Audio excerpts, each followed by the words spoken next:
there is opportunity for us in higher education to be more forward thinking rather than reactive. You are engaged in the study of the intersection between graduate enrollment management and integrative health, which I am going to be very intrigued to find out that there is an intersection, because it seems like they're too different. So please, please, show us how you share with us how you see the intersection between those two fields.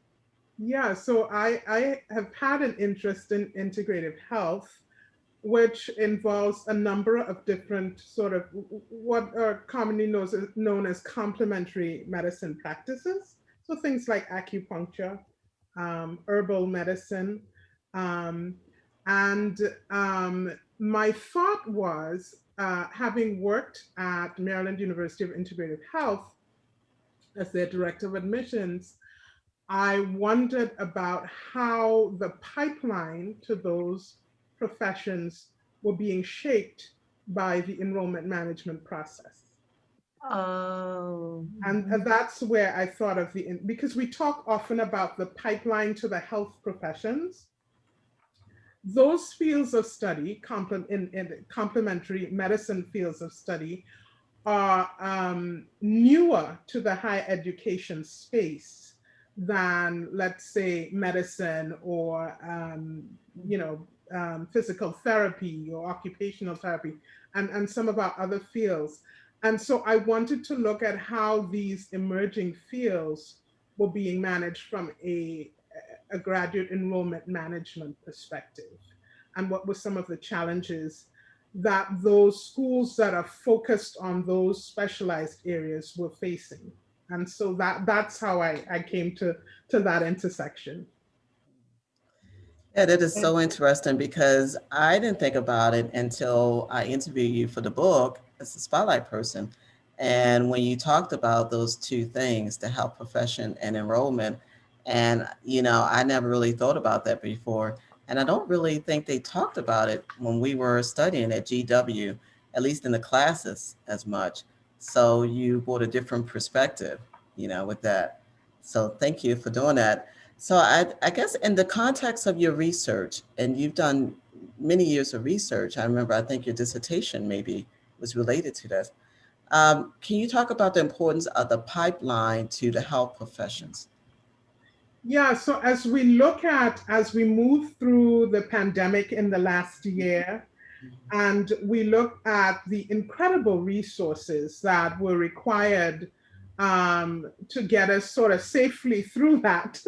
In some areas we were more successful than others, but judging just from my own experience and the resources of our medical school and our school of public health and our school of nursing that were required simply for our university to manage the pandemic, when you think about that on a macro scale, you think about how it was across our country, state to state, the resources that were required to manage that, and then globally, as we think of global health, and particularly also thinking about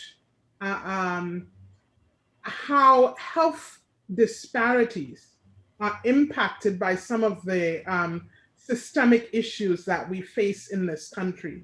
I recently watched a film, Black Men in White Coats, and it speaks to the lack of male physicians of color and how that impacts health in our communities of color. Mm-hmm. And so how important it is for us as higher ed administrators to be thinking about how we recruit, retain, and graduate, particularly, people of color and others as within the health professions.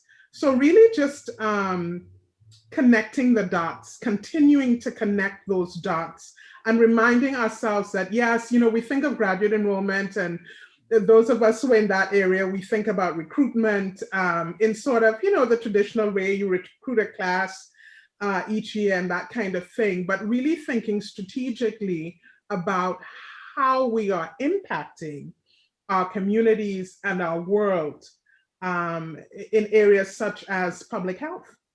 And so that's kind of the context for, yeah. Yeah, and when you just mentioned, I didn't think about that myself, like with COVID, how that impacts the health professions and the training. Because at my college, when we were told, our governor here in Colorado was saying a stay-at-home order in March of last year, faculty had like 1 week to convert a lot of face-to-face classes to online format. And I would think in a health profession, would that be difficult if you're doing clinicals and you can't just do it by Zoom a lot of times?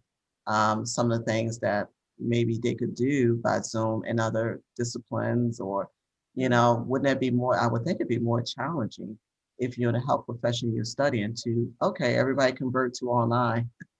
Yeah, we actually on our campus had to allow a certain number of students to be online in person, with very specific protocols for that purpose. That there were just clinical pieces that could not be completed online. Yeah, exactly. And still, because we don't want the students not to be able to move forward with their profession and move forward their education and training and things like that. Yeah. Luckily now we've evolved enough that we have simulation labs and things like that Yeah. can help facilitate some of the learning with reduced contact. Thank you. So this is a bit, this is not on the list, but I'm just curious because I do some federal applications for HRSA, and the purpose is to increase the number of underrepresented professionals working in high need areas.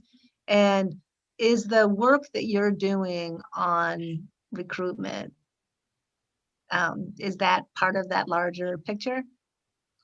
Yeah, so I mean, for every institution, you have specific goals. We are always looking at how we are moving the needle with underrepresented minority students, and how we are contributing to the diversity of all of the professions through our recruitment process.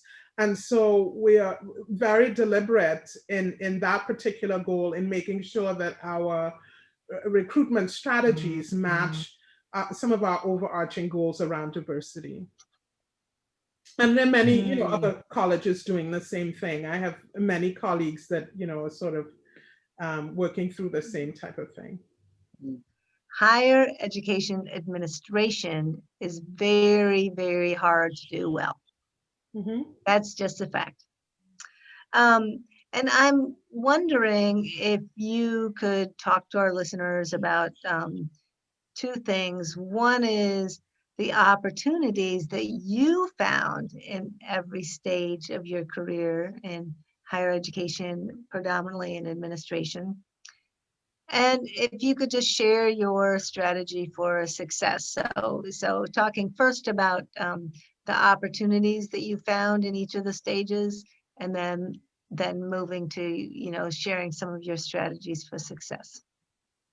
Yeah, so I think, well, first of all, I always go back to my first little part-time job as an undergraduate student was stuffing envelopes for the graduate enrollment office. Oh, that's what got you into it. Yeah, when we were still mailing packets of materials. I won't tell you what the minimum wage was back then, but that was my first job. And I had not thought about, I thought I was going to be a journalist. My undergraduate degree is in journalism. So I had not thought about this, but the more I had little odd jobs around campus, I really began to feel like one could have an impact on people's lives in profound ways by working within this higher education field. So that was kind of the draw. I had been helped by many people along my undergraduate journey. And so that was kind of the spark. And so that was the first learning, that this is a way to have impact. And then as I moved up, I was the assistant director for recruitment and in a school of education. And again, getting a sense of, you know, what that is for people and understanding from a policy and administrative standpoint through my own studies, how education impacts society. I began to realize that this is kind of a gateway. Education is a gateway for so many people, from on a family, on an individual level, on a family level, on a societal level, that it's a game changer. And so I think just being able at each stage, speaking of how one is successful, to remember the why of the roles that we have, the why, and the why from a micro level, the individual, to the macro level, the global level, of how we are impacting lives with every little decision that we might make, that it all comes together to have this greater impact. And then as I moved along in my current role, so I went then to the Maryland University of Integrative Health as their director of admissions, and I saw even a different side, because there were lots of people coming into those professions who had been helped by them.